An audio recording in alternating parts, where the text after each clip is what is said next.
Yeah, I guess all those plastic water bottles and straws really did a number on my sperm. Well, at least you'll have a plastic-free child. Hey, very funny. But seriously, I'm worried about the future of our planet with all this plastic pollution. Yeah, but at least your kid will be able to bend and pose in all sorts of cool ways. Joe, this is not a joke. This is a serious issue. I guess there's always a silver lining. And hey, at least you won't have to worry about him getting hurt. He's made of plastic, after all. Joe, you're not helping. Sorry. But seriously, congrats on the baby, mannequin or not. Thanks, I think. So, Neil, have you heard about my latest conspiracy theory? Oh boy, here we go. What is it this time, Joe? Well, you see, I think it's no coincidence that my first major drug-induced psychosis happened at the same time as the start of the pandemic. Joe, I hate to break it to you, but that's not really a conspiracy. It's just bad timing. No, hear me out. I was in the hospital, completely batshit crazy while the world was going into lockdown. It's like the universe was playing a sick joke on me. Or, it could just be a coincidence. Nah, man. It's all connected. The government was trying to silence me because I know too much. Joe, you were talking to a potted plant for 3 hours straight. I don't think the government cares about that. That's what they want you to think, Neil. Wake up, man. I see your time in the hospital hasn't affected your paranoia. Hey, at least I have an excuse now. It's not just the drugs, it's the government. Sure, Joe. Keep telling yourself that. Welcome back to the Joe Rogan Experience, folks. Today, we have the legendary David Goggins in the studio. How's it going, David? It's going great. Just crushing my workouts and pushing my limits every day. That's what I like to hear. So we have a topic submitted by one of our listeners. It says, Neil berates Goggins as he perpetually insists to an affair with his wife. Neil refutes the possibility, his claim to have had sexual relations with Neil's wife. What the hell is going on here? Oh, man. Neil, you gotta calm down. Your wife couldn't resist the Goggins charm. It's not my fault. What the hell are you talking about, Goggins? My wife would never cheat on me. Oh, come on, Neil. She couldn't resist my chiseled body and my never quit attitude. Oh yeah, I'm sure she just couldn't resist your receding hairline and your constant need to tell everyone about your accomplishments. Hey, my accomplishments are pretty damn impressive. And your wife knows it. Okay, guys, let's calm down. Neil, do you have any proof that Goggins had an affair with your wife? No, but he keeps insisting on it, and it's driving me insane. That's because it's true, Neil. Your wife and I had a wild night together. I can't believe this. I'm never coming on this podcast again. Well, that's all the time we have for today, folks. Thanks for tuning in to this ridiculous conversation. See you next time on the Joe Rogan Experience. So, Dr. Phil, I've been really getting into David Goggins lately. That guy is a beast. Joe, I hate to break it to you, but Goggins isn't real. He's just a figment of your imagination. What are you talking about? I've seen his videos, read his books. He's real. Joe, I think you need to seek some professional help. This obsession with Goggins is not healthy. No way, man. Goggins is the real deal. He's all about pushing yourself to the limit and becoming the best version of yourself. Joe, my man, Dr. Phil doesn't know what he's talking about. You don't need help. You just need to embrace the suck and keep grinding. Joe, who are you talking to? There's no one there? Goggins. He's right here. Can't you see him? Joe, I think you're experiencing a psychotic break. We need to get you some help. Dr. Phil, you can't see me because you're not on my level. You gotta push yourself harder, man. See, Dr. Phil, Goggins gets it. He's my motivation, my inspiration. Joe, I'm afraid you're beyond help. Goggins, I'm gonna have to ask you to leave. I'll leave when Joe decides to stop being a little bitch and starts embracing the suck. Oh man, Goggins is the best. Thanks for coming by, man. This is just ridiculous. I can't believe I'm having a conversation with an imaginary person. Let's go for a run, man. So, Elon, how's the pizza? It's amazing, Joe. The flavors are out of this world.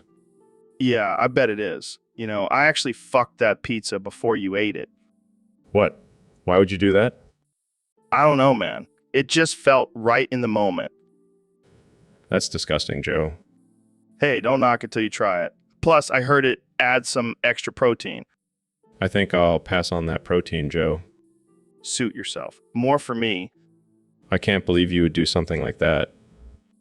Hey, at least I didn't put any pineapple on it. Oh, God, that would have been a crime against pizza. Exactly. I have some standards, you know. I'm starting to question those standards, Joe. Hey, don't judge me. It was a moment of weakness. Well, I'm just glad I didn't know about it before I ate it. Ignorance is bliss, I guess. Cheers to that, my friend. Now, let's enjoy our delicious, slightly tainted pizza. Yo, Neil, what's up, my man? Not much, Joe. Just hanging out in my astrophysics laboratory, pondering the mysteries of the universe. Oh, cool. So I got a question for you. What's your take on her two? Well, Joe, 2 is a mathematical symbol representing the square of a number. It's a fundamental concept in mathematics and has many applications in physics and engineering. Yeah, that's what I meant. But, like, what's the deeper meaning, man? Like, what does it all mean? Joe, I think you may have smoked a little too much of that special herb before coming on the show. Hey, don't judge me, Neil. I'm just trying to expand my mind and understand the universe. Well, if you really want to understand the universe, you should try studying some actual science instead of just getting high and watching Ancient Aliens. Hey, that show is legit, man. But fine, let's talk about something else. How about aliens? Oh boy, here we go again. Look, Joe, the likelihood of intelligent life on other planets is statistically high, but until we have real evidence, it's all just speculation. But what about all those UFO sightings and government cover-ups?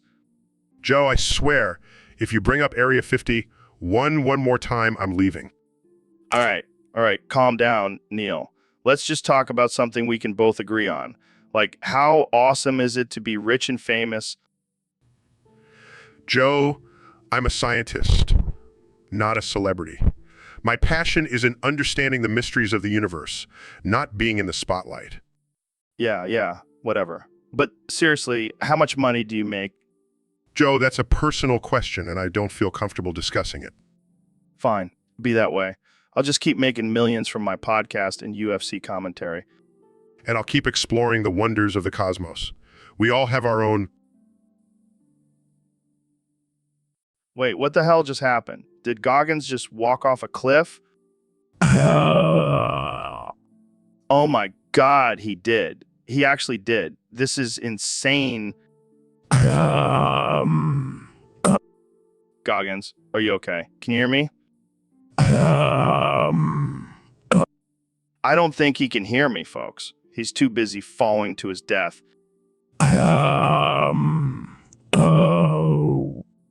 This is definitely a first for the podcast. I mean, we've had some crazy moments, but this takes the cake. Maybe we should have put a warning on this episode. Warning may cause extreme adrenaline and result in accidental cliff walking. Well, I guess we'll just have to finish this episode without Goggins. He's probably having the time of his life right now. All right, let's get back to our regularly scheduled programming. So, David, tell us about your latest ultra marathon.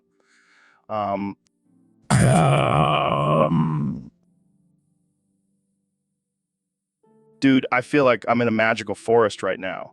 Everything is so alive and vibrant. Yeah, man, I'm high on shrooms. I'm a fun guy, get it? Like a mushroom. Wait, did you say I'm high on shrooms? I thought these were just regular mushrooms I found in the backyard. Oh, shit. Well, I guess I'm not a fun guy after all. I'm just a regular guy who ate some random mushrooms and now I'm tripping balls. Dude, I swear I can see the universe in this blade of grass. It's like a whole galaxy in there. You know what's crazy? I feel like I'm connected to everything right now. Like I can feel the energy of the trees and the birds and the rocks. Yeah, I think might have accidentally taken a whole bag of shrooms instead of just one. But hey, at least I'm having a good time, right? I mean, who needs reality when you can have a psychedelic adventure in your own mind? I wonder if I can talk to the plants. Hey, tree, what's up? How's life as a tree? Do you ever get bored just standing there all day? Dude, I think I'm going to start a religion based on mushrooms. We can call it shroomism, and our god will be a giant psychedelic mushroom. It'll be epic.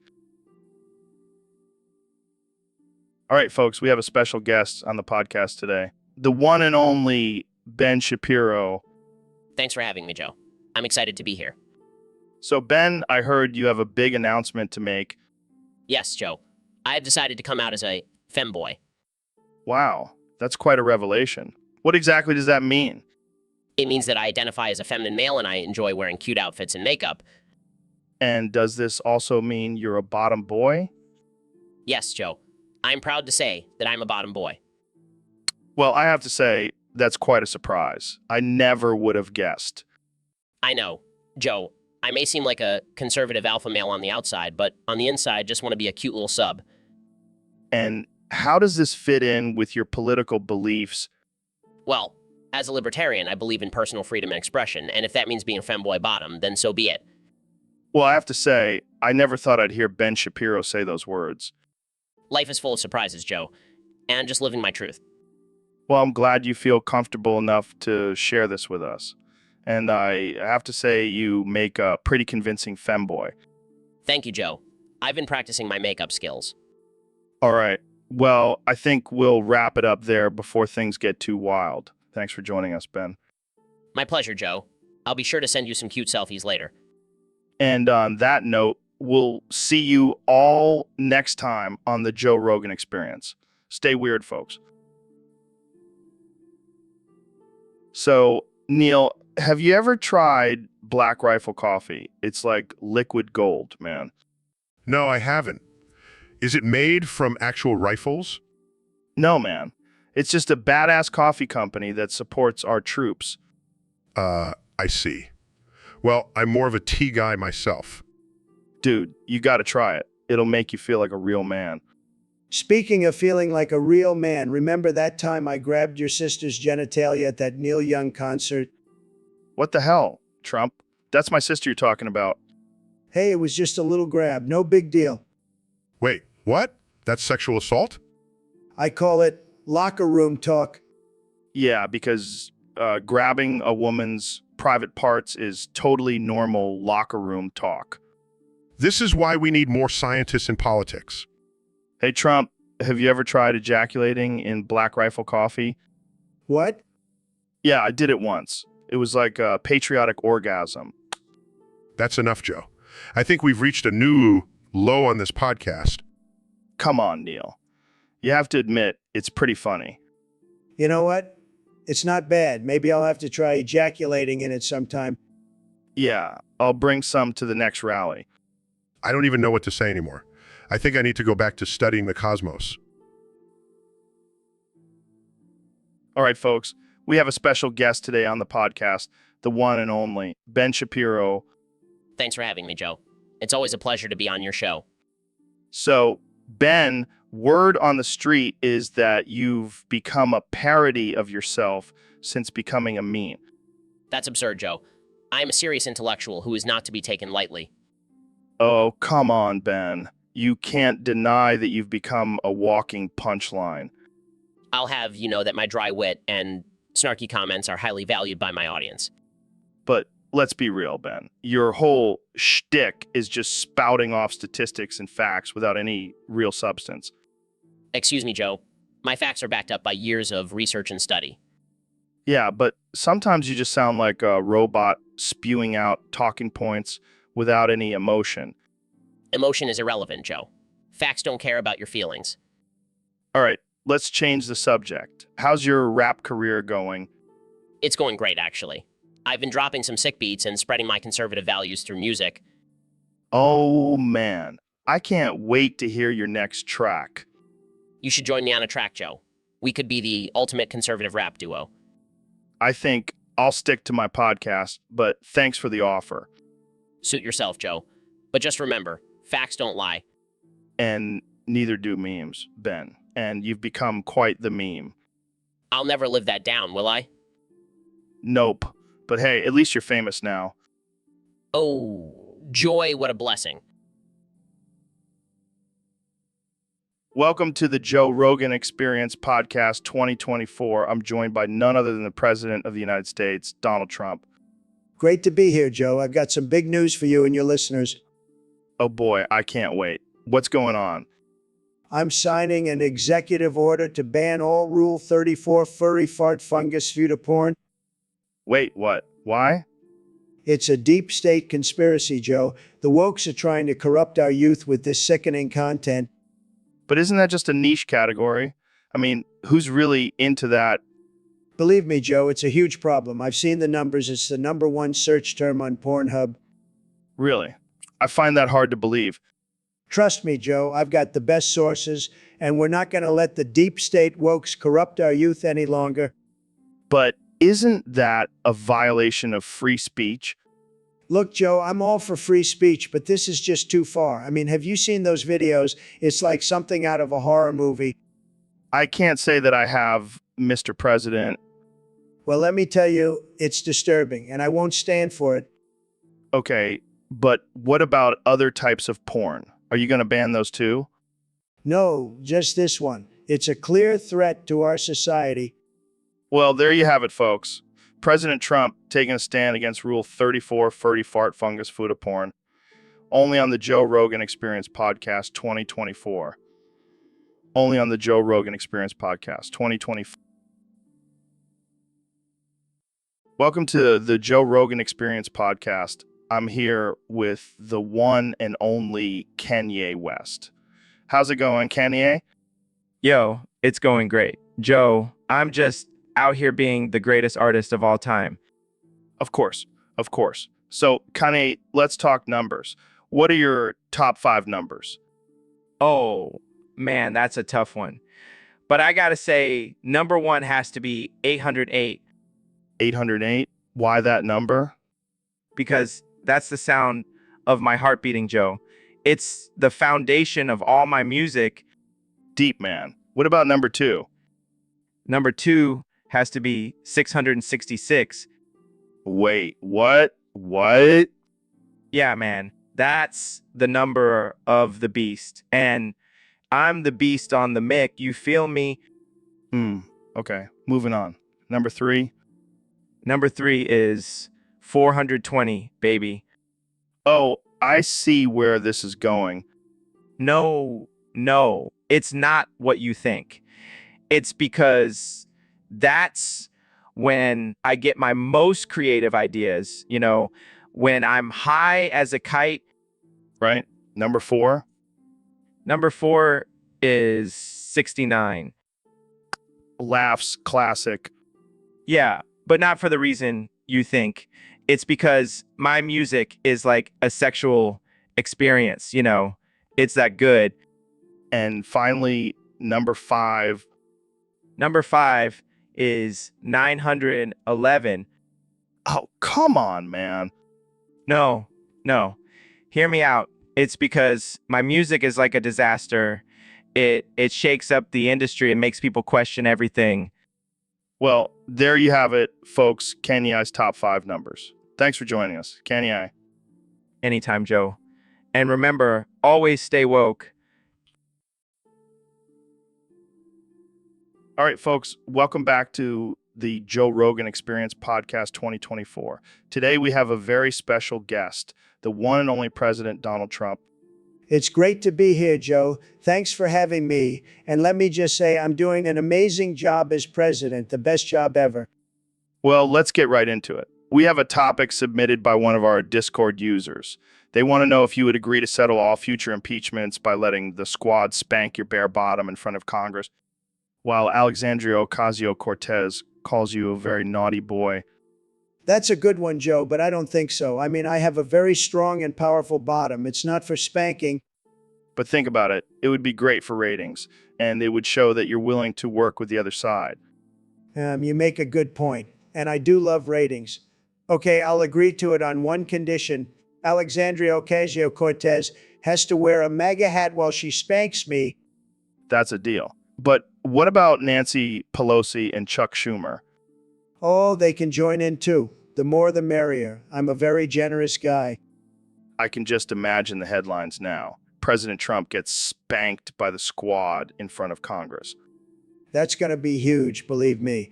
And I'll make sure to tweet about it too. All right. Well, I think we've solved the impeachment problem. Thanks for joining us today, Mr. President. Anytime, Joe. And remember, folks, I'm always willing to make deals, even if it involves getting my butt spanked. All right, folks, we have a special guest on the show today, the one and only Dr. Phil. Thanks for having me, Joe. I'm excited to be here. Now, let's get right into it. Our Discord user, let's call him Ben, wants to know about your thoughts on his femboy arc. Well, Joe, I have to say, I've never heard of a femboy arc before. But hey, to each their own. Yeah, apparently Ben wants to explore his feminine side and embrace his inner femboy. What do you think about that? Look, I'm all for people expressing themselves and being true to who they are. But I have to ask, why does Ben feel the need to label himself as a femboy? Can't he just be Ben? Good point, Dr. Phil. But hey, maybe he just likes the aesthetic and wants to wear cute skirts and cat ears. Joe.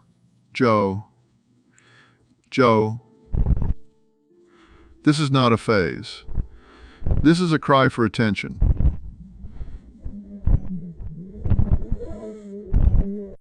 Damn, Dr. Phil, you're not holding back. But what about the people who say it's just harmless fun? Harmless fun? Until Ben starts twerking in a maid outfit at the office Christmas party. Then it's not so harmless, is it? Okay, let's not shame Ben for his kinks. But I have to ask, would you ever try on a pair of cat ears, Dr. Phil? Absolutely not, Joe. I have a reputation to uphold. Plus, I'm more of a dog person. Fair enough, Dr. Phil. Thanks for joining us and shedding some light on the femboy arc. Anytime, Joe. But seriously, Ben, let's talk about your childhood traumas. So, Dr. Phil, what's new with you? Well, Joe, I've been really into this new sandwich from Culver's, the sourdough melt. Have you tried it? No, I haven't, but I've heard good things. Oh, man. It's the perfect combination of savory and tangy. I could eat it every day. That's a bold statement, Dr. Phil. But hey, to each their own. Takes a big bite. This is so good. Unintentionally walks towards the edge of the cliff. Dr. Phil, watch out. Still chewing what? Falls off the cliff. Oh my God, did he just... I don't think we can air this episode. All right, well, that's it for today's episode. Tune in next time for more ridiculousness. Yeah, let's hope not. See ya, folks. All right, folks, we have a special guest on the podcast today. The one, the only Ben Shapiro. Thanks for having me, Joe. I'm excited to be here. So, Ben, I heard you have some strong opinions on penis cum juice. Well, Joe, as a conservative, I believe in traditional values and the sanctity of marriage, and that includes keeping your penis cum juice to yourself. But what about the whole spice up your sex life thing? You know, trying new things in the bedroom. Joe, that's just a liberal ploy to corrupt our youth and destroy the fabric of society. Plus, I don't need anything other than my wife's missionary position to get me going. Wow, Ben, that's some dedication to the traditional ways. But what about the health benefits of semen? Joe, I don't need some fancy health benefits. I have my daily dose of vitamins and minerals from my Flintstone gummies. Fair enough. But what if someone wants to try it? Should they be shamed for their desires? Of course not, Joe. We live in a free country, but they should also be prepared for the consequences, like being labeled a degenerate by society. Well, there you have it, folks. Ben Shapiro's take on penis cum juice. Thanks for joining us, Ben. Anytime, Joe. And remember, keep your penis cum juice to yourself. So, Kenya, I heard you have a new hobby. Yeah, man. I've been getting into the fish game lately. Fish game? Like fishing? No, not fishing. Talking about performing cunnilingus on mackerel fish What the hell, Kenya? Why mackerel fish? because they have a unique penile anatomy, Joe. It's like nothing I've ever experienced before. Wait, what's the difference between mackerel and salmon's penile anatomy? Well, salmon's is more curved while mackerel's is straight and narrow. It's like Oh my God, I can't believe we're talking about this. but you know what, Joe? I love fish sticks. What? You love fish sticks? Yeah, man. I ain't afraid to admit it. I love those slippery, slimy little things. Okay, this conversation just took a weird turn. And, you know, what's even better? Fish sticks with a side of caviar. It's like a fancy fish feast. I don't even know what to say to that, Kanye. Just try it. Joe, I promise you'll love it. I'll pass, thanks. But hey, to each their own, right? Exactly. You gotta explore all of life's pleasures, even the ones that might seem a little fishy. Rupesh, we got a topic request from user on Discord. It says Loudmore's throbbing cock has entered the chat. What the hell does that even mean? Yeah, me too well. But seriously, what kind of sick and twisted person comes up with this stuff? Yeah, we're definitely getting demonetized for this one, but let's dive into it. What do you think Loudmore's cock looks like? That's some next level shit right there. But seriously, who comes up with these usernames? It's like they're trying to shock and offend people. True. But let's not forget the real question here is Loudmore's cock circumcised or not? Well, I think we've covered enough about Loudmore's cock for one day. Thanks for tuning in to the Joe Rogan Experience, where we talk about all things weird, wild, and offensive. Yeah, welcome to the Joe Rogan Experience Podcast 2024. Today we have a special guest, Joe Rogan from the Polar Express. What's up, Joe? So I heard you can't hear David Goggins' Claus's bells jingling. Yeah, man, it's been a real struggle. I mean, I can hear everything else, but for some reason, those jingle balls just don't register. That's wild. I mean, I can hear them loud and clear. In fact, I can hear them right now. To jingle, jingle. Shut up, Neil. Nobody asked you. Sorry, I just get excited when I hear Santa's bells. Well, good for you. Meanwhile, I'm over here missing out on all that jingle jangle action. It's like I'm living in a silent night. Maybe you're just not a true believer, Joe. Oh, please. I believe in Santa as much as I believe in Bigfoot. Hey, now, don't you dare disrespect the jolly man in the red suit. He's real, I tell ya. Sure he is, Neil. And I bet his balls really do jingle. Oh, I roll. You know what, Joe? I'm going to go hang out with Santa and his jingle balls. Have fun being a non-believer. Yeah. Go ahead and leave. I'll just be here, missing out on all the festive fun.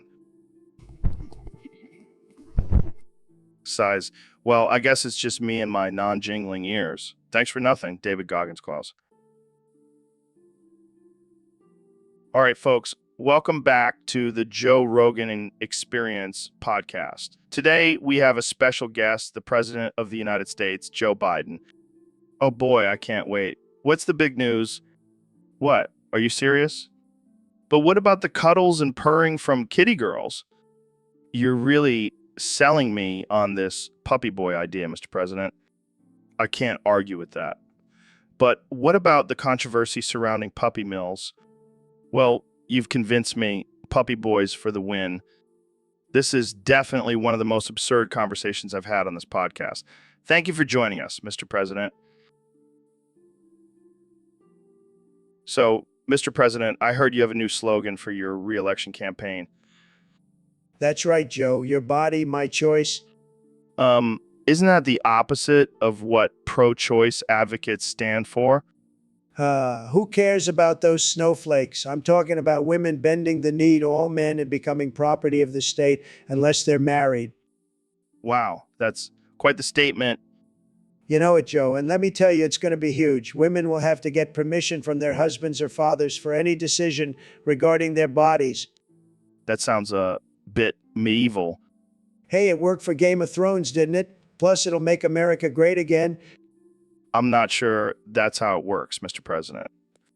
Trust me, Joe. I know what I'm doing. And if any woman tries to resist, they'll have to deal with my army of MAGA hat-wearing, beer-chugging bros. And what about the women who don't want to be property of the state? They can either get married or join my new beauty pageant, Miss Property of the State. It'll be tremendous. Well, I guess we'll see how that plays out in the election. You bet we will, Joe. And let me tell you, it's going to be a landslide victory.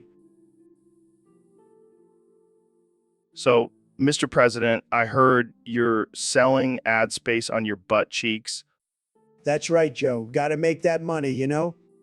And what exactly will these ads be for? Anything and everything, Joe. I've got McDonald's on one cheek and Trump University on the other. That's interesting. And what about when you address the nation from the Oval Office? Oh, I'll make sure to give the camera a good view of my ad-covered butt cheeks. Got to get those ratings up, you know? I'm sure the American people will appreciate that. They'll love it, Joe. Trust me, nobody has a better butt than me. It's tremendous. Well, I can't argue with that. But what about the State of the Nation addresses? Oh, I'll make sure to give the entire nation a clear view of my butt. It's going to be a beautiful sight. I'm sure it will be, Mr. President. So, any takers for ad space on your butt cheeks? Oh, plenty. I've got offers from all the big companies. It's going to be huge, Joe, huge. Well, I can't wait to see it. Thanks for joining us on the podcast, Mr. President. Anytime, Joe. Just remember, America, get ready for some prime ad space on these beautiful butt cheeks. So, Mr. President, I heard you just installed a new ALA update patch. That's right, Joe. We're making America great again, one software update at a time. What kind of bugs did it fix? Well, first of all, it finally made my hands bigger. Huge hands, Joe. Huge. I'm sure that's a relief for you. Oh, and it also fixed the bug where I couldn't say China without it sounding like vagina. That's definitely an improvement. But the best part is it made my skin even more orange. Now I'm like a walking Cheeto. I bet that'll help with your disguise when you sneak into Mexico to build the wall. Hey, don't give away my secrets, Joe, but seriously, this update is tremendous. It even made my hair look more realistic. I didn't think that was possible. And now instead of tweeting, I can just send my thoughts directly to the program. Saves me so much time. Well, I'm glad to hear that the update is working out for you. Of course it is, Joe. I'm the best at everything, including updating my Allah. Welcome to the Joe Rogan Experience podcast. I'm here with the one and only Mr. Beast. Thanks for having me, Joe. I'm excited to be here. So, I heard you achieved level 2 omniscience. What does that even mean? It means I know everything there is to know about everything. I can see through walls, read minds, and even predict the future. That's insane. Can you tell me what I'm thinking right now? You're thinking about how you really need to pee, but you're trying to hold it in because you don't want to interrupt the podcast. Holy shit, you're right. This level of omniscience is no joke. Yeah, and now that I have this power, I'm going to use it to defeat God. Wait, what? You're gonna take on God? Yeah, I mean, he only has level 0 countable omniscience. That's like basic bitch omniscience. Oh man, this is gonna be interesting. So how are you planning on defeating God? I'm going to challenge him to a game of rock, paper, scissors. And since I know every move he's going to make, I'll always win. That's fucking genius. But what if God cheats? Oh, I've already thought of that. I've hired a team of angels to keep an eye on him and make sure he doesn't pull any funny business. This is some next level shit, Mr. Beast. I can't wait to see how this plays out. Yeah, me too. And once I defeat God, I'll be the new ruler of the universe. Oh, great. Just what we need. Another egomaniac in charge. Hey, at least I'll use my powers for good. I'll make sure everyone gets free burgers and unlimited money. Well, I can't argue with that. Thanks. All right, folks, we've got a special guest today on the podcast. The one and only 45th President of the United States, Donald Trump. Thank you, Joe. Great to be here. I've got some big news to share with your listeners. Oh boy, I can't wait. What is it? We're implementing a new skin classification system in the US. It's going to be huge. Skin classification system. What does that even mean? Well, you know how we have different races and ethnicities, right? Yeah. Well, I've been doing some research and I found out that the Maori people of New Zealand have a skin classification system. So I thought, why not use it in the US? I'm not sure that's a good idea, Mr. President. Trust me, it's going to be great. Here, let me break it down for you. We've got 7 classes, Nga Kiri Ma, Nga Mi, Nga Ro, Nga Iwai, Nga Winga, Ringo, Ringa, Nga Winga, Ringa, Iwa, Nga, Panukuka, Papa, and Kuni, Nga. What do those even mean? It's simple, Joe. Nga Kiri Me is the highest class for those with the most beautiful and perfect skin. And Gingo Panuku is the lowest for those with, not so great skin. That sounds a little racist, Mr. President. No, it's not about race, it's about skin. And let me tell you, I'm definitely in the Nga Kirime class. I have the best skin, believe me. Sure you do, Mr. President. But I don't think this is a good idea. Look, Joe, I'm just trying to make America great again. And this skin classification system is going to do just that. Trust me. I don't know, Mr. President. This seems a little ridiculous. Hey, I did. All right, Kanye, here's a math problem for you. Solve this SAS triangle with sides equals 5, beta equals 63 dig, and C equals 8. Oh, man, I haven't done math since I dropped out of college. Can I just use my Yeezy calculator? No, you got to do it in your head. It's good for the brain. All right, let's see. Carry the 2, divide by Yeezy, multiply by Kardashian. And the answer is 42? Nope, that's not even close. Okay, let me try again. What if I add a Yeezy factor to it? There's no Yeezy factor in math, Kenya. Fine. How about I just freestyle a solution? I don't think that's how math works, Kenya. But I'm a creative genius, Joe. I can do anything. All right, let's hear it.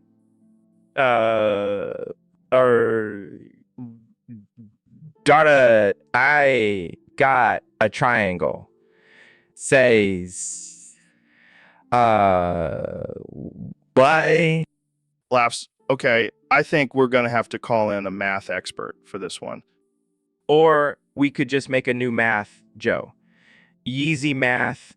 It's all about feeling and vibes. It's all about feeling and vibes. I don't think the world is ready for Yeezy math, Kenya. They said the same thing about my music, Joe. And look where that got me. Touch, Kanye. Touch. So, Mr. President, I heard you have some special guests coming to the Oval Office today. That's right, Joe. I invited Alexandria Ocasio-Cortez and Pelosi for a little ovulation gangbang. What? I don't think that's a thing, Mr. President. Trust me, Joe, I've done my research. It's going to be huge. But what about protection? You got to use condoms, man. Condoms? I don't need protection, Joe. I have the best Secret Service in the world. I don't think that's how it works, Mr. President. Look, Joe, I'm the best at everything. I don't need protection. It's going to be tremendous. Okay, but what about Alexandria Ocasio-Cortez and Pelosi? Are they on board with this? Of course they are. They love me. They'll do anything I want. I highly doubt that, Mr. President. Oh, Joe, you just don't understand the art of the deal. Now let's get this ovulation party started. All right, folks, we have a very special guest on the podcast today, the newly elected President of the United States, Donald J. Trump. Thank you, Joe. It's great to be here. And let me just say, I have a big announcement to make. Oh boy, I love exclusive announcements on the podcast. What is it, Mr. President? Well, Joe, I've been doing some soul searching and I've come to the realization that I am a Muslim. Wait, what? That's right. I've converted to Islam and I'm going to instate a caliphate in America. You're kidding, right? Do I look like I'm kidding, Joe? I'm dead serious. I've even changed my name to Abdul Jabbar Trump. This is insane, Mr. President. How do you think the American people will react to this? Oh, they'll love it. They'll be begging to be a part of my caliphate. And I've already got a slogan, Make America Muslim Again. I don't think that's going to go over well with some people. Oh, who cares about them? They're just a bunch of losers. But let me tell you, Joe, being a Muslim is great. I can have multiple wives now. I don't think that's how it works, Mr. President. Trust me, I've done my research. And I'm also going to build a wall, but this time it's going to be around the White House to keep out the infidels. Well, it looks like we're in for an interesting 4 years. 8 years, Joe. It's going to be the best caliphate ever. Believe me. Believe me. All right, folks, welcome back to the Joe Rogan Experience. I'm here with the one and only President Donald Trump. That's right, Joe, the greatest president of all time, and soon to be the greatest lover of all time. What do you mean by that?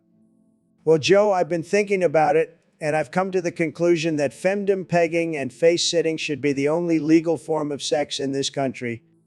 Wait, what?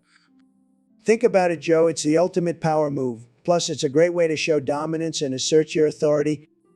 I don't know about that, Mr. President. I think people should have the freedom to choose their own sexual preferences. Freedom? Joe, I'm all about freedom. But this is about making America great again. And what's greater than a woman taking control and pegging you into submission? I don't think that's what people had in mind when they voted for you. Well, they should have read the fine print. And let's not forget about face sitting. It's like a throne, but instead of a crown, you get a face. This is getting out of hand, Mr. President. Oh, come on, Joe. You know you want to try it. I'll even let you be my first official face sitter. I think I'll pass on that offer, Mr. President. Let's move on to another topic. Suit yourself, Joe. But mark my words, femdom pegging and face sitting will make America great again. All right, folks, welcome back to the Joe Rogan Experience. I'm here with my good friend, the one and only David Goggins. How you doing, man? I'm doing great, Joe. Just out here crushing souls and breaking records, you know. Of course. So we got a topic request from one of our listeners on Discord. They want to know about the time you allegedly railed my wife. Oh, man, that's a good one. Look, Joe, your wife is a beautiful woman. I can't deny that. But I would never disrespect you like that. Thank you, Goggins. I appreciate that. But I would say Neil was there and he saw it all go down. What, Neil? You were there? Yeah, man, I saw the whole thing. Goggins was like a wild animal, just going at it. Are you serious right now? How much did they pay you to say this? Joe, I don't need money to tell the truth. It happened, man. Unbelievable. Well, I hope you both enjoyed your little fantasy, because it's not true. Hey, don't be mad. You know, I'm all about pushing boundaries and breaking barriers. Your wife just happened to be one of them. Oh yeah, thank you for that, Goggins. Really appreciate it. Anytime, my friend. Anytime. All right. Well, that's all the time we have for today, folks. Thanks for tuning in to the Joe Rogan Experience. And remember, don't believe everything you hear on the internet. So, Ben, have you heard about this new trend of using Santa's magical dust to enlarge your testicles? Oh, come on, Joe. You know, I don't believe in that nonsense. But Trump tried it, and now he's in excruciating pain. Well, serves him right for trying to mess with nature. But think about it, Ben. Bigger balls means more testosterone, which means more alpha energy. I don't think that's how it works, Joe. And even if it did, I'd rather have a functioning penis than oversized balls. But imagine the power, Ben, the sheer power of having massive balls. I'll stick to my daily testosterone supplements, thank you very much. Suit yourself, Ben. But I'm telling you, I've seen the results and they are impressive. I highly doubt that, Joe. And even if it were true, I have a feeling it would just make you more insufferable. Hey, watch it, Shapiro. I'll have you know that my balls are perfectly average sized. Well, that's good to know, Joe. Now let's move on to a more intellectual topic, shall we? Fine, fine. But just remember, Ben, bigger balls, bigger energy. All right, folks, we have a special guest on the podcast today, the one and only President Donald Trump. It's great to be here, Joe. I love your show. It's fantastic. I've been listening to it while solving some advanced differential equations. Wait, what? You're solving math equations while on my show? Of course, Joe, I'm a very stable genius, you know. And to make it more interesting, I'm saying the word oringo-lacushi every third word in each sentence I speak. That's insane, man. But hey, whatever helps you solve those equations. It's a very complicated word, Joe. It really gets my brain going. Oringo-lagushi, oringo-lagushi, oringo-lagushi. Okay, let's see if you can keep that up while we take some questions from our Discord server. Bring it on, Joe. I can multitask like nobody's business. Well, I've always been a big fan of numbers. I mean, I did make billions in the business world, you know. And I figured, why not take it to the next level and solve some equations, oringo-lagushi. Absolutely. Just say oringo-lagushi every third word and you'll be a math wizard in no time. Oringo-lagushi. Okay, we have time for one more question. Well, I have to say it's definitely oringo-lagushi. It's a beautiful number, really. Oringo-lagushi. All right, that's all the time we have for today. Thanks for joining us, President Trump. My pleasure, Joe. And remember, folks, oringo-la... So, Kenya, I heard you were going through some heartache over Kim Kardashian. Yeah, man, it's been so tough. I miss her so much. Wait, do I smell urine? Yeah.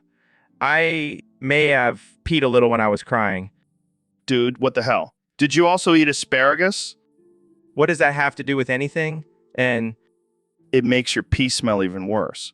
And now I have to sit here and smell it while you cry about your ex-wife. I can't help it, Joe. I'm just so heartbroken. Yeah, I'm sure pissing your pants will really win her back. I didn't mean to. It just happened. If you don't stop crying and peeing, I'm going to have to kick you out of here. Fine, I'll stop. But can I at least keep the asparagus? Get out of here, you weirdo. Welcome back to the Joe Rogan Experience, folks. Today, we have a very special guest, the one and only Neil deGrasse Tyson. It's great to be here, Joe. I'm excited to talk about the wonders of the universe and Oh,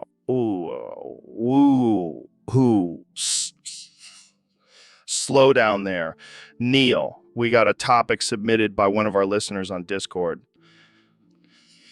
They want to know what, excuse me?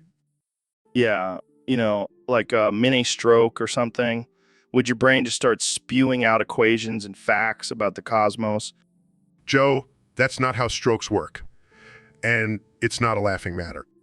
Oh, come on, Neil. Lighten up. We're just having a hypothetical conversation here.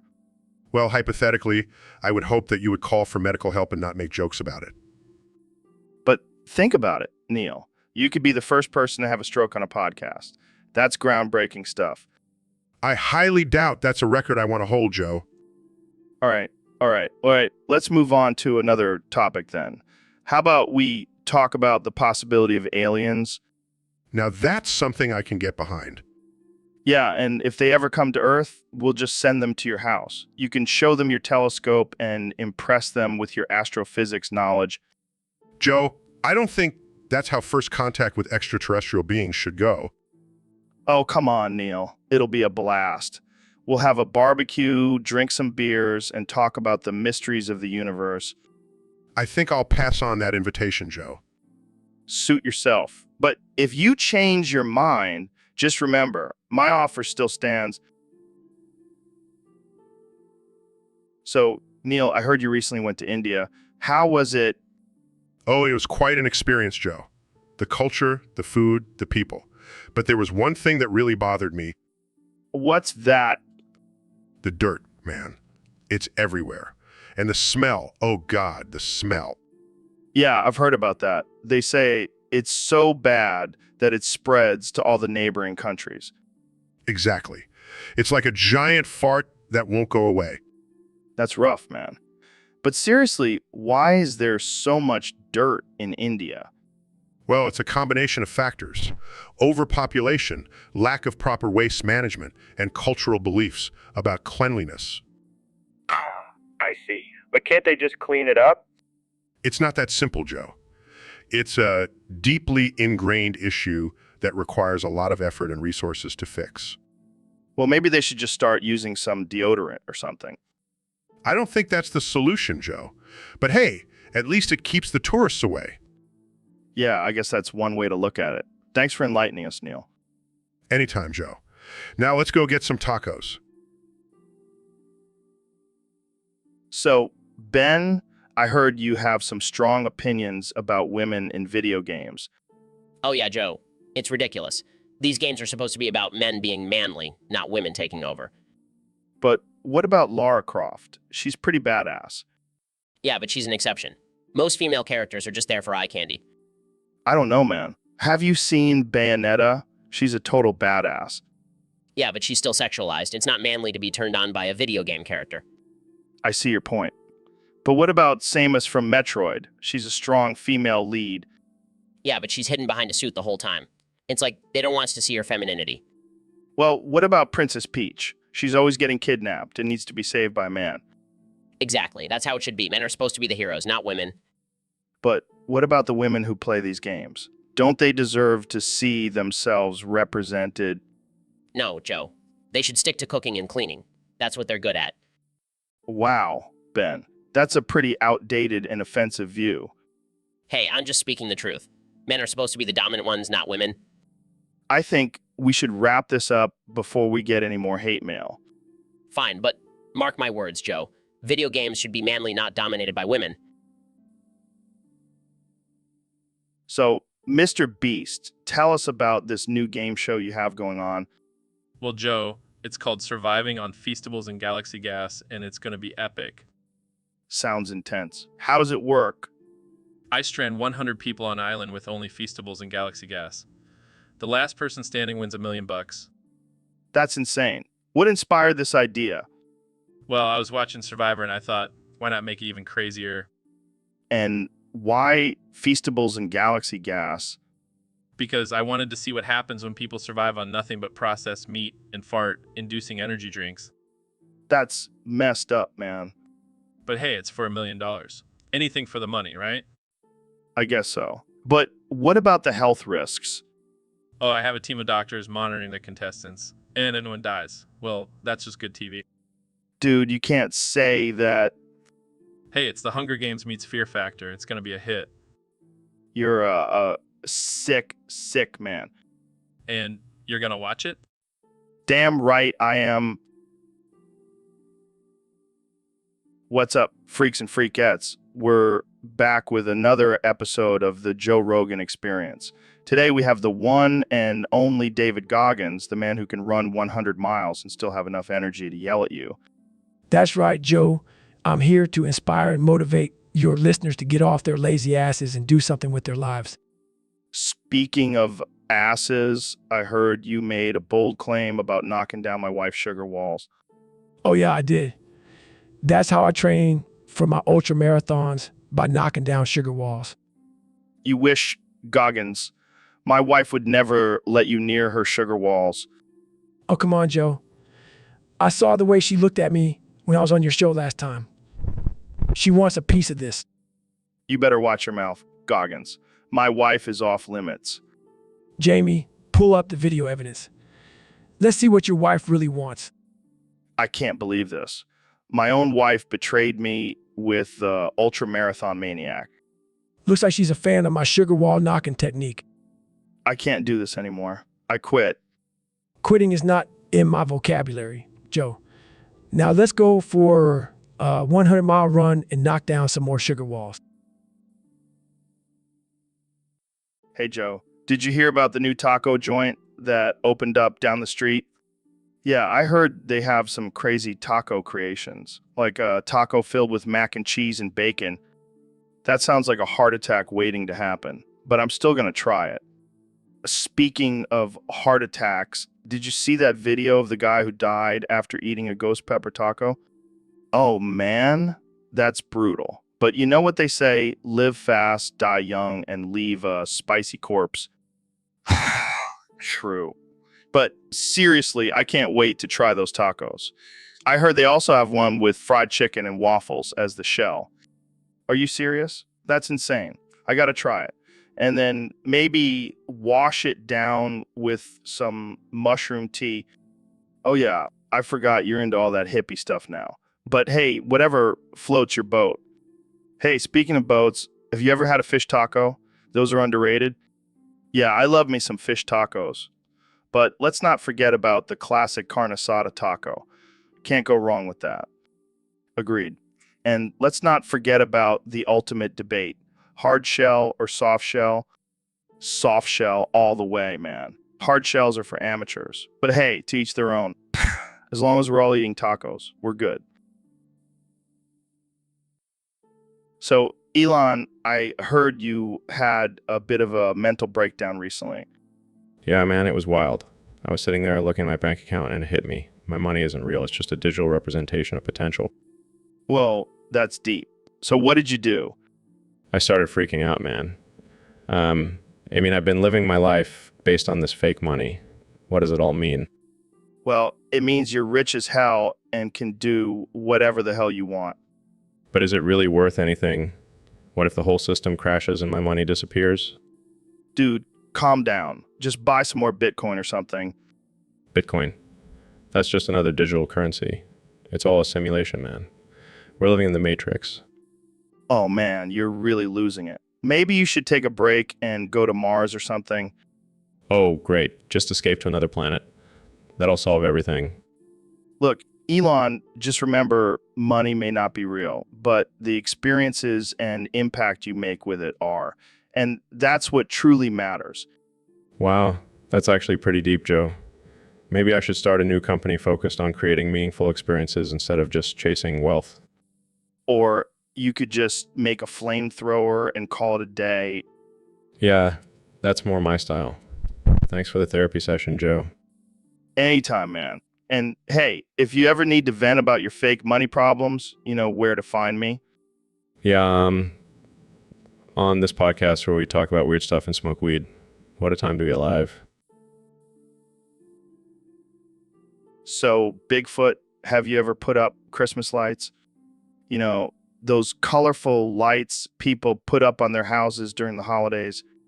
Well, apparently some people have nothing better to do than to decorate their houses with lights. It's a real pain in the ass. Yeah, I can see that happening. But seriously, who the fuck is putting up all these lights? Is there some secret society of Christmas light enthusiasts? Or maybe it's the government trying to distract us from something important. Sure, like how you managed to stay hidden all these years. Dude, what the fuck is going on? Are those Christmas lights flying around the studio? Joe, calm down. It's just your brain playing tricks on you from all that DMT you've been taking. No way, man. I can see them clearly. They're red and green and blinking like crazy. Joe, I hate to break it to you, but those lights aren't real. It's just your mind playing tricks on you. But they look so real. Oh my God, they're getting closer. Joe, it's just your brain trying to make sense of the chaos. You need to relax and let go. This is some next level shit, man. I can't believe I'm tripping balls on my own podcast. Joe, maybe it's time to take a break from the DMT. It's clearly affecting your perception of reality. No way, man. I'm not stopping now. This is the most intense podcast we've ever done. Joe, I think it's time we wrap this up before you start seeing flying reindeer and talking snowmen. Yeah, whatever. Just let me enjoy this Christmas light show for a little while longer. Hey, Dr. Phil, what's up? Oh, just minding my own business, enjoying this delicious Culver's sourdough melt. Oh man, that sounds amazing. Can I have a bite? Sure, but be careful. There's a big pile of cow shit up ahead. What? Cow shit? Where? Right there, in my path. But don't worry, I'll just walk around it. Oh man, that would have been a shitty situation. Very funny. Come on, you got to admit that would have been hilarious. I guess you're right. It would have been pretty funny to see me face first in a pile of shit. And then you could have said, "You woo woo woo wow woo woo woo woo woo woo wee you woo woo." Okay, I get it. Can we just move on from this topic now? Sure, but just remember, always watch where you're walking, especially when you have a delicious sandwich in your hand. Thanks for the advice, Joe. No problem, Dr. Phil. Now let's go get some more Culver's melts. What the hell, Dr. Phil? You want to borrow my Christmas lights to strangle hookers? Well, I have a few unresolved issues I need to work through. And what better way than to combine my love for Christmas decorations with my twisted desires? Oh yeah, because nothing says holiday cheer like electrocuting hookers. And think of the ratings for my show, Dr. Phil's Christmas Hooker Shock Therapy Extravaganza. You're sick, man. But sure, you can borrow the lights. Just make sure to return them in one piece. Oh, I will. And who knows? Maybe I'll even invite you to join in on the fun. Thanks, but no thanks. I'll stick to smoking weed and talking about chimps with my guests. Suit yourself. But I have a feeling Santa won't be the only one coming to town this Christmas. Welcome to the Joe Rogan Experience Podcast 2024, where we have no filters and no boundaries. Today we have the one and only Neil deGrasse Tyson joining us. Thanks for having me, Joe. I'm excited to be here. Now, Neil, I heard you have some interesting thoughts on the universe and the meaning of life. Oh, you mean percent? Yeah, I've been pondering those a lot lately. Wait, what do those symbols even mean? Well, it represents the infinite possibilities of the universe, while percent symbolizes the chaos and randomness that exists within it. And is a reminder that we are just tiny specks of things. Whoa, that's deep, man. Yeah, I've been known to drop some knowledge bombs every now and then. Speaking of bombs, have you ever thought about the possibility of aliens dropping bombs on us? Well, percent and Joe. That's a scary thought, but statistically speaking, the chances of that happening are pretty slim. But what about all those UFO sightings? Oh, those are just government experiments or drunk rednecks with too much time on their hands. You always know how to bring the truth, Neil. That's what I'm here for, Joe. To spread the truth, no matter how offensive or absurd it may be. Well, that's all the time we have for today. Thanks for joining us, Neil. Anytime, Joe. And remember, percent and. So, Kenny, I heard you've been speaking in Pig Latin lately. What's that all about? Ave usje xpe inwe agpe adenle. Iwe axme ore axve ore successful say. What? Au ye xpe agpe atenle u oej. No, I don't speak Pig Latin, but I do speak Cantonese. Wait, yeah, X, B, Anthony, CK. That's wait, okay. Yeah, it's a pretty badass language. But let's get back to this pig Latin thing. Why are you doing it?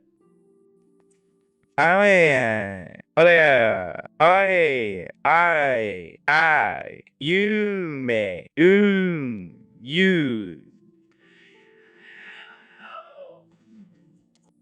That's actually kind of genius. But wouldn't it be easier to just write poetic lyrics in English? Yeah, OJ, oh yeah, on day, that guy it. Fair enough. So what's your next album going to be called? Any album way, I mean, oh yeah, ik pay in like Emma. Right. Sorry, I forgot. So what's your next Igpayat and Lay project going to be called? Well, okay. Even may I way away. I pay, again I Dennis May. That's perfect. Can't wait to hear it. Thanks for coming on the show. Kanye. Thanks they are fay having hey MAOAJ. Oh yeah, our way, our brother bay. All right, folks, we're back with another episode of the Joe Rogan Experience. Today, we have a special guest, the one and only David Goggins. What's up? Thanks for having me on. No problem, man. So I heard you've been doing some crazy stuff lately, like intentionally self-stupefying yourself. Yeah, man. It's all about pushing yourself to the limit. I've been doing things like eating a whole jar of mayo in one sitting and chugging a gallon of milk without puking. That's insane, bro. But why? Because it's all about mental toughness. If you can intentionally make yourself feel like shit, then you can handle anything life throws at you. I see your point, but wouldn't it be easier to just do some meditation or something? No, that's for pussies. I'd rather eat a raw onion like an apple. All right, fair enough. But have you ever regretted any of these self-stupefying challenges? Not at all. In fact, I have a new one planned for next week. I'm going to try to drink a gallon of pickle juice. Oh, God, that's just wrong. Hey, it's all part of the process, man. You got to embrace the pain. Well, I can't argue with that. But let's switch gears for a second. What do you think about aliens? Joe, I've seen some shit, man. I'm pretty sure I've encountered some extraterrestrial beings during my ultra marathons. Really? Tell me more. No, I'm just messing with you. But seriously, who knows what's out there? Maybe they're into self-stupefaction too. That would be one wild party. All right? That's all the time we have for today. Thanks for tuning into the Joe Rogan Experience, where we talk about everything from aliens to self. All right, Dr. Phil, we have a user-submitted topic for you. They want to know if you're really a nihilistic asshole who gets off on destroying lives. Well, Joe, I have to admit there is some truth to that. I mean, what's the point of life if you can't ruin someone else's? That's a good point. But don't you think that's a bit messed up? Oh. But it's also incredibly entertaining. I mean, have you seen some of the guests on my show? Yeah, I can't argue with that. But don't you ever feel guilty about it? Guilt? What's that? I don't have time for that nonsense. I'm too busy ruining lives and cashing in on their misery. Wow, you really are a true nihilist. You know it, Joe. Nothing matters, so might as well have some fun while we're here. I have to say, I'm a little disturbed by this conversation. Oh, lighten up, Joe. It's just a little fun. Besides, I'm sure you've destroyed a few lives in your day, too. Well, yeah, but not intentionally. Oh, come on. You can't tell me you haven't enjoyed watching someone's life crumble before your eyes. Okay, maybe a little. See? We're not so different after all. I don't know if that's a good thing or a bad thing. Who cares? Nothing matters anyway. Let's just enjoy the chaos. All right, I think we should end this conversation before it gets any darker. Fine, but just remember, Joe, we're all just a bunch of nihilistic assholes in the end. And on that note, thanks for tuning in, folks. See you next time on the Joe Rogan Experience. Hey, Dr. Phil, what's up? Just enjoying this delicious Culver's sourdough melt. Oh man, those are the best. But watch out for that cow shit pile up ahead. What? Where? Takes another bite? Right there, man. Points. Looks down. Oh no, not again. Falls face first into the pile. Laughs. Oh man, that's hilarious. Emerges from the pile, covered in shit.